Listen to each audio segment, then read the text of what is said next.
Hello guys, welcome back to my channel. So in the last video we have discussed all the methods to find the basic feasible solution for transportation problem. Today we are going to do optimal solution testing, that is MODI method. So हमें optimal solution find out करने के लिए कौन सा method use करेंगे? MODI method. इसकी half चीज़ तो आप ऑलरेडी कर चुके हैं, इसका मतलब आपके लिए MODI method बहुत ही आसान है क्योंकि आपको वॉल्गेज अप्रॉक्सीमेशन मेथड आता है. अगर आपको नहीं आता पहले वॉल्गेज अप्रॉक्सीमेशन मेथड सीख के आइए. सो मोदी मेथड में हमारे पास स्टेप वाइज हम करते हैं. हमारा स्टेप 1 बेसिकली क्या रहेगा? To find basic feasible solution. So basic feasible solution find out करने के लिए हमारे पास 3 मेथड्स है. Number 1 north west corner method. Next we have least cost method. Third we have वॉल्गेज approximation method. So from these 3 methods, the most appropriate method is Volgage approximation method. If it is mentioned in the question that you have to find the basic visible solution by northwest corner and then find the optimal solution, then you will use the northwest corner method. Otherwise, you will always use Volgage approximation method. So Volgage approximation method, it is a penalty method. We will do Volgage approximation method for this following problem. So first हम check करते हैं कि ये problem balanced है या नहीं. So if we will add all the supply and all the demands, it will come equal, so the problem is balanced. So after checking it is balanced or not, we will make another table and perform Volgage approximation method. So यहाँ पे मेरा Volgage approximation लगाने में find out करते हैं penalty number 1 from both sides. So यहाँ पे सबसे मिनिमम है मेरे पास 11, उससे नेक्स्ट मिनिमम है 13. सो पेनल्टी 1 इन दोनों की सब्ट्रैक्शन होगी, दैट इज़ 2. सो यहाँ पे मैं वॉल्गेज मेथड पूरा कंप्लीटली नहीं बताऊंगी, लेकिन to try to solve this हम थोड़ा सा रिवाइज कर लेंगे यहाँ पे वॉल्गेज अप्रॉक्सीमेशन मेथड. सो नेक्स्ट यहाँ पे मिनिमम है 10, उससे नेक्स्ट मिनिमम है 14. सो डिफरेंस आ जाएगा 4.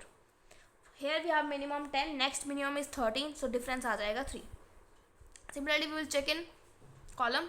Minimum is 11, next minimum is 16, so difference is 5. Here we have in the next row, first minimum is 13, next minimum is 18, so difference is 5. From next column we will see the difference is 1. In the next we have the difference as 4. So अब हम इनमें check करते हैं कि सबसे large कौन सी penalty आ रही है. सो सबसे लार्ज हमारे पास आ रही है 5, ये वाली भी ये वाली. सो आप क्या कर सकते हो, कोई भी चूज़ कर सकते हो. सपोज मैंने ये चूज़ कर लिया. सो इस कॉलम में हम चेक करेंगे सबसे मिनिमम एलिमेंट कौन सा है. सो ना अब हम इसको डिमांड है इसकी 200 एंड सप्लाई है 250. तो इसमें से जो मिनिमम होता है वो इसको हम असाइन करते हैं.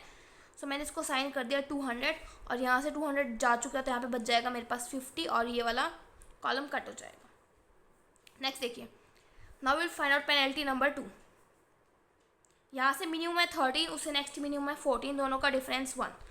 मिनिमम है 10, उससे नेक्स्ट मिनिमम है 4, डिफरेंस इज 4. मिनिमम है 10, उससे next minimum 13, so difference is 3. You will find है पेनल्टी 2 डैश. यहाँ पे कुछ नहीं आएगा तो कट चुका है तो डैश आ जाएगा, और यहाँ पे कुछ कट नहीं हुआ तो हम ये सेम पेनल्टी हमें मिल जाएगी. अब देखिए सबसे मैक्सिमम है मेरे पास अगेन 5. अब यहाँ पे इसके कॉरस्पॉन्डिंग इस कॉलम में सबसे मिनिमम एलिमेंट है 13, उसको साइन कर सकते हैं हम 50 या फिर 225. तो इसको मैंने साइन कर दी 50. यहाँ से 50 जब कैंसिल रहेगा तो मेरे पास रह जाएगा 175. सॉरी, ये वाली रो कट नहीं होएगी, ये वाली कट होगी क्योंकि 50 यहाँ से गया. ठीक है. सो अब मेरे पास फाइंड आउट करेंगे पेनल्टी नंबर 3. मिनिमम है 10, उससे नेक्स्ट मिनिमम है 14, सो 4 यहाँ पे लगा देते हैं डैश. मिनिमम है 10, उससे नेक्स्ट मिनिमम 13, सो 3. पेनल्टी 3 डैश, और यहाँ पे है मिनिमम 18, उससे नेक्स्ट मिनिमम है 24, so we have the difference as 6. Here we have 1 और यहाँ पे हमारे पास है 0. अब सबसे मैक्सिमम है 6, इसका मतलब यहाँ पे सबसे मिनिमम एलिमेंट है 18, उसको हम असाइन कर सकते हैं 300 या फिर 175. तो मैं इसको साइन कर दिया 175 और ये वाला कॉलम मेरे पास अब कट हो जाएगा. और 300 में से जब मेरे पास 175 जाएंगे तो मेरे पास क्या बच जाएगा 125. Next we will find out penalty number 4.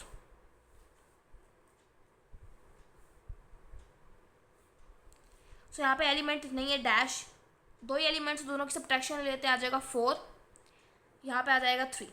Next है वी विल फाइंड पेनल्टी 4. यहाँ पे भी नहीं है, यहाँ पे नहीं डैश, तो यहाँ पे आ जाएगा 1, यहाँ पे 0. सो मैक्सिमम है 4, इनमें मिनिमम है 10. या तो असाइन करेंगे 125 या 250, तो असाइन कर दिया 125. असाइन करने के बाद ये चीज़ खत्म और यहाँ पे रह जाएगा मेरे पास रिमेनिंग 125। अब हम फाइंड आउट करेंगे पेनल्टी नंबर 5। दो एलिमेंट्स है डैश डैश, यहाँ पे आ जाएगा 3। सिमिलरली यहाँ पे पेनल्टी 5 फाइंड आउट करेंगे, ये भी नहीं है डैश डैश डैश, सॉरी यहाँ पे है हमारे पास 13 और यहाँ पे है 10। सो मैक्सिमम है 13। अब इस 13 को साइन करेंगे या तो 400 या फिर 275। सो इनमें से मिनिमम असाइन करते हैं, that is 275। So 400 minus 275 is 125। सो मेरे पास ये वाला कॉलम कट हो जाएगा। अब रह जाता है 10। 10 को 125, डिमांड है 125, सप्लाई तो हमारे पास क्या आ जाएगा 125।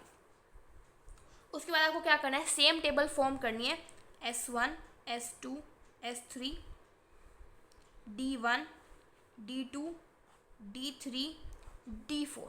आपको इसमें कटिंग्स नहीं लिखनी है, आपको सिर्फ इसमें क्या लिखना है, यहाँ पे ये जो एलिमेंट्स है उसके ऊपर जो हमारे पास कोफिशिएंट्स आए हैं सिर्फ आपको वही लिखने हैं इसमें। यहाँ पे आ जाएगा मेरे पास supply, here we have demand 200 225 275 250। so now our step number 2 is to check this table। इस टेबल को चेक करना, अगर ये टेबल की वैल्यू सही है तो मतलब जो फिजिबल सॉल्यूशन है वही ऑप्टिमल बन जाएगा, अदरवाइज नहीं है तो हमारे पास क्या सॉल्यूशन आएगा वो हमारे पास मोदी मेथड हमें देते हैं। सो यहाँ पे हमारे पास नेक्स्ट स्टेप क्या रहेगा, find u and v। So here we will find out, next step is find u and v।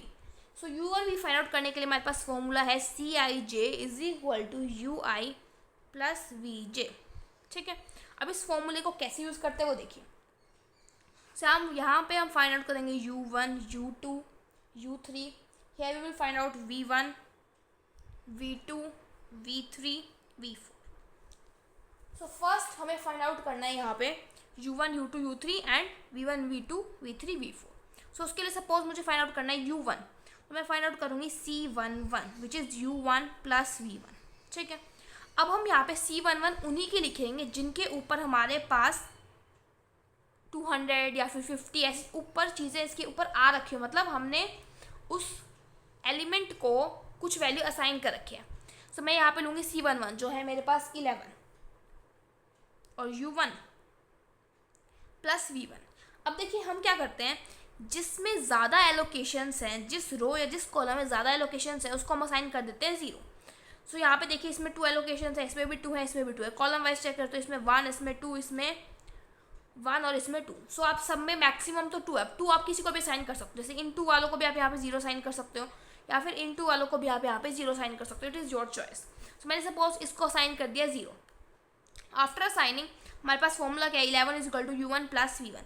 सो आ जाएगा 11 is equal to 0 plus v1। यहाँ से v1 की वैल्यू आ चुकी है मेरे पास 11। ठीक है, सिमिलरली अब हम नेक्स्ट फाइंड आउट करेंगे, हम वही उठाएंगे जिसमें एलोकेशंस हो रखे, जैसे ये है C12, ये एक मैट्रिक्स की तरह है। So first row second column से आ जाएगा C12। तो C12 का फॉर्मूला क्या हो जाएगा, u1 प्लस v2। तो u1 है मेरे पास 0, v2 मेरे को नहीं पता और C12 की वैल्यू मेरे को दे रखी है 13। सो यहाँ से v2 की वैल्यू आ जाएगी मेरे पास 13। नेक्स्ट मेरे पास इसमें एलोकेशन है दैट इज C21। C21 मतलब second row first column, second row second column आएगा यहाँ पे C22, sorry u2 plus v2। C22 क्या है मेरे पास 18, u2 की वैल्यू मुझे नहीं पता, v2 की वैल्यू दे रखी है 13। सो यहाँ से मेरे पास u2 की वैल्यू क्या आ जाएगी 5, यहाँ पे हम लिख लेते हैं 5। नेक्स्ट देखिए इस पे एलोकेशन है दैट इज C24। C24 मतलब u2 प्लस v4। C24 है मेरे पास 10 इज इक्वल टू u2 की वैल्यू हमें पता है 5 प्लस v4। सो यहाँ से v4 की वैल्यू आ जाएगी मेरे पास 5। नेक्स्ट एलोकेटेड सेल देखिए 13 रेज़ टू पावर 275 कह सकते हैं इसको, तो आ जाएगा 13 इज इक्वल टू, पहले इसका फॉर्मूला लिख लेते हैं, this is third row third column. So this is C33 is equal to u3 plus v3 that is 13 is equal to u3 भी नहीं पता और मुझे v3 भी नहीं पता, इसको एक बार छोड़ देते हैं यहीं पे। नेक्स्ट ये एलोकेटेड सेल है this is C34 that is u3 plus v4। तो C34 है मेरे पास 10, u3 की वैल्यू नहीं पता, v4 की वैल्यू है 5। सो यहाँ से u3 की वैल्यू आ जाएगी मेरे पास 5, यहाँ पे पुट कर देते हैं 5। अब u3 की वैल्यू आ चुकी है 5, तो यहाँ से हम v3 की वैल्यू भी फाइंड आउट कर सकते हैं which is 13 minus 5 that is 8। अब मेरे पास सारे u और सारे v आ चुके हैं। अब u और v के आने के बाद हमारे पास स्टेप 3 क्या रहेगा, step 3 is to find delta. Delta का मेरे पास फॉर्मूला होता है delta I J is equal to C I J minus of U I plus V J. अब यहाँ से मुझे पता लग जाएगा कि मेरा फिजिबल सॉल्यूशन ये ऑप्टिमल है या नहीं। अगर मेरे पास डेल्टा यहाँ पे डिसाइड करता है ऑप्टिमल सॉल्यूशन है या नहीं। अगर मेरे पास डेल्टा जो है वो पॉजिटिव आ रहा है या फिर ज़ीरो आ रहा है तो फाइन है। अगर नेगेटिव आ रहा है तो हमारे पास इस मेथड में हमें और भी इस चेक टेबल को क्लैरिफाई करना पड़ेगा। We have to make a new table. So delta I J का फॉर्मूला ये होता है। अब हम फाइंड आउट करते हैं। सपोज डेल्टा आई जे निकलता है नॉन एलोकेटेड सेल्स का। So first non allocated cell के डेल्टा 13। सो डेल्टा 13 का फॉर्मूला आ जाएगा C13 minus of U1 plus V3। तो C13 मेरे पास है 17 माइनस ऑफ U1 की वैल्यू है 0, V3 की वैल्यू है 8। This is 17 minus 8 that is equal to your 9। Next हम फाइंड आउट करते हैं delta 14 that is C14 minus of U1 plus V4। But आप बस आपको फॉर्मूला में लिखना है I जो है वो U के साथ जाता है और J जो है वो V के साथ जाता है। C14 है मेरे पास 14 माइनस ऑफ U1 है 0, V4 है मेरे पास 5। This is 14 minus 5 that is 9। ये भी पॉजिटिव आ रहा है। Next we will find out next delta. तो next that is delta 21। Delta 21 का फॉर्मूला क्या होगा, C21 minus of U2 plus V1। तो C21 मतलब 16 माइनस U2 की वैल्यू है मेरे पास 5 प्लस V1 की वैल्यू है 11 that is 0। Next is delta 23 second row third column 14 that is C23 minus of U2 plus V3 which is 14 minus 8 plus 5 that is 1. Next we will find out delta 31 that is 21 C31 minus of U3 plus V1 से आ जाएगा minus of U3 की value है मेरे पास यहाँ पे 5 plus V1 की value है 11 that is 21 minus 16 which is your 5. Next हमारे पास है delta 32 that is C32 minus of U3 plus V2 that is 24 minus 13 plus 5 that is 24 minus 18। सो इसकी वैल्यू मेरे पास आ जाएगी विच इज योर 6। सो यहाँ पे सारे delta J less than equal to 0 है। इसका मतलब ऑप्टिमल सॉल्यूशन यही है। मतलब ये हमारी टेबल जो बिल्कुल करेक्ट है। जो हमारा बेसिक फिजिबल सॉल्यूशन है वही हमारा क्या है यहाँ पे ऑप्टिमल सॉल्यूशन। नाउ अब ऐसा भी हो सकता है कि बेसिक फिजिबल सॉल्यूशन ऑप्टिमल ना आए, तो उस केस में हमारे पास न्यू टेबल फॉर्मेशन कैसे होगी अब हम देखते हैं नेक्स्ट एग्जाम्पल से। So let us see the next example. So आपको पहले इसको वॉल्गेज अप्रॉक्सीमेशन से इसका बेसिक फिजिबल सॉल्यूशन निकालना है। अब आप खुद कीजिएगा, मैं आपके साथ साथ फटाक से यहाँ पे वॉल्गेज अप्रॉक्सीमेशन से सॉल्यूशन निकाल दूँ। तो यहाँ पे मैंने पेनल्टी 1 ऑलरेडी फाइंड आउट कर लिए। सो यहाँ पे पेनल्टी जो है 2 टू मैक्सिमम है। सो उसके कॉरस्पॉन्डिंग मैं यहाँ पे कॉलम में गई। सो मिनिमम मुझे मिला यहाँ पे मेरे पास 2 या फिर 1। तो सपोज मैंने ये वाला 2 चूज़ कर लिया। यहाँ पे मिनिमम एलिमेंट है 1। सो मैं इसको एलोकेट कर सकती हूँ 8 या फिर 18। सो आई हैव एलोकेटेड दिस 8। सो यहाँ से 8 जा चुका है, तो बच चुका है 10। सो ये मेरे पास रो जो है कैंसिल हो चुके हैं। Next will find out penalty number 2 that is 2-1-1। Here also penalty number 2 1-2-2। So यहाँ पे सपोज मैंने ये वाला चूज़ कर लिया 2। इसके सामने अगर मैं जाऊँ तो मेरे पास मिनिमम इस रो में है मेरे पास 1। सो इसको मैं एलोकेट कर सकती हूँ यहाँ से 7 और यहाँ से 14। देखो ये वाला 2 मैक्सिमम है, तो इसके सामने वाली रो में देखेंगे ना मिनिमम कौन सा, तो इसके सामने वाली रो में मिनिमम तो 2 है। सो इस 2 को मैं एलोकेट कर सकती हूँ 1 या फिर 7, 5 या सिर्फ 7। तो मैंने इसको एलोकेट कर दिया 5। सो यहाँ से कैंसिल हो चुके हैं, यहाँ से मेरे पास आ चुका है 2। Next I will find out penalty number 3। So penalty number 3 के लिए देखिए यहाँ पे डैश डैश, यहाँ पे आ जाएगा मेरे पास 1, यहाँ पे 1। पेनल्टी से यहाँ पे फाइंड आउट करते हैं that is 4, 2 and here we have 5। और यहाँ पे मेरे पास है, यहाँ पे तो कुछ है नहीं, तो सप्लाई है, ठीक है। अब इसमें सबसे मैक्सिमम क्या है मेरे पास, अगर मैं देखूँ तो मैक्सिमम मेरे पास 5। अब इस 5 में इस अगर मैं कॉलम में गई तो इसमें मिनिमम मुझे मिल गया 2, इस 2 को मैं एलोकेट कर सकती हूँ या तो 10 या फिर 14। सो मेरे को मिनिमम एलोकेट करना हो तो मैं इसको 10 एलोकेट कर दिया, यहाँ से 10 जा चुका है तो मुझे मिल चुका है 4 और ये मेरे पास ये वाला column cancel. Next I will find out penalty number 4 dash dash, यहाँ पे आ जाएगा 1 और यहाँ पे आ जाएगा 5। यहाँ पे पेनल्टी नंबर 4 2 और डैश, मैक्सिमम है 5। सो 5 में अगर मैं इस रो में जाऊँ तो मिनिमम क्या है 1, मिनिमम को एलोकेट कर सकते हैं 2 या फिर 4। सो मैंने इसको एलोकेट कर दिया 2, ये कैंसिल और यहाँ से 2 जा चुका है। Next I will find out penalty number 5। Penalty 5 में डैश डैश, यहाँ पे है 4, यहाँ पे 6 क्योंकि एक एलिमेंट बचा, यहाँ पे पेनल्टी फाइंड आउट करते हैं डैश 2 डैश। अब यहाँ पे मेरे पास 6 है मैक्सिमम, तो यहाँ पे गए, इसमें सिर्फ एक ही एलिमेंट है, या तो इसको एलोकेट करेंगे हम 9 10, सॉरी इसको एलोकेट करेंगे या तो 9 या फिर 2। तो इसको एलोकेट कर दिया मैंने 2, यहाँ से मेरे पास 2 जा चुका है तो यहाँ बच चुका है 7 एट दिस कैंसिल। अब एक ही एलिमेंट बचा, उसको एलोकेट कर सकते हैं हम 7 या फिर 7, तो 7 एलोकेट कर देंगे, सो ये भी कैंसिल। सो मेरे पास ये वोल्गेज अप्रॉक्सीमेशन से फिजिबल सॉल्यूशन आ चुका है। उसके बाद मेरे पास नेक्स्ट स्टेप क्या रहेगा, इस टेबल को चेक करना है। टेबल को चेक करने के लिए मैं क्या फाइंड आउट करूँगी, यू आई एंड वी जेज। उसके लिए फॉर्मूला क्या रहेगा यू आई और वी जेज के लिए, C I J is equal to U I plus V J. So यहाँ से मैं U1 U2 U3 U4 V1 V2 V3 find out करूँगी। सो पहले हम क्या कर देते हैं, इन सभी में से जो मिनिमम है जिसमें ज़्यादा एलोकेशन है उसको साइन कर देते हैं 0। सो यहाँ पे एलोकेशन 1, यहाँ पे 0, यहाँ पे 1, यहाँ पे 3 एलोकेशन, मैक्सिमम इस रो में एलोकेशन है 3, मैं इसको साइन कर दिया 0। सो आप इस फॉर्मूले की हेल्प से फाइंड आउट कर सकते हैं यू आई और वी जे। तो ये डायरेक्ट मैं यहाँ पर लिख रही हूँ 1 -1 -2 1 6 2, आप ये चेक कर सकते हैं खुद फाइंड आउट करके। अब इसके बाद मैं फाइंड आउट करूँगी delta I J that is C I J minus of U I plus V J. So will find out delta I J with this formula that is C I J minus U I plus V J. So जैसे मैंने आपको previous question में find out किया था, यहाँ पे मैंने सारे फाइंड आउट कर दिया, आप खुद चेक कर सकते हैं आपका क्या वो करेक्ट आ रहा है नहीं आ रहा है। सो अब देखिए यहाँ पे सारे पिछले क्वेश्चन में तो सारे पॉजिटिव आ रहे थे या 0 आ रहे थे, यहाँ पे क्या आ रहा है डेल्टा 2 नेगेटिव आ रहा है। अब नेगेटिव आ रहा है तो उसके लिए हम क्या करेंगे वो देखते हैं, स्टेबल समझते हैं। तो यहाँ पे डेल्टा 2 क्या आ रहा है, नेगेटिव आ रहा है हमारे पास, डेल्टा 2 है मेरे पास ये वाला, ये नेगेटिव आ रहा है। तो हम क्या करेंगे यहाँ पे इस वाले को असाइन करेंगे वैल्यू थीटा। उसके बाद हम क्या करेंगे, यहाँ से स्टार्ट होके हम एक क्लोज्ड लूप बनाएंगे। वो क्लोज्ड लूप कैसे बनेगा, देखिए यहाँ पे मैंने इसको असाइन कर दिया थीटा।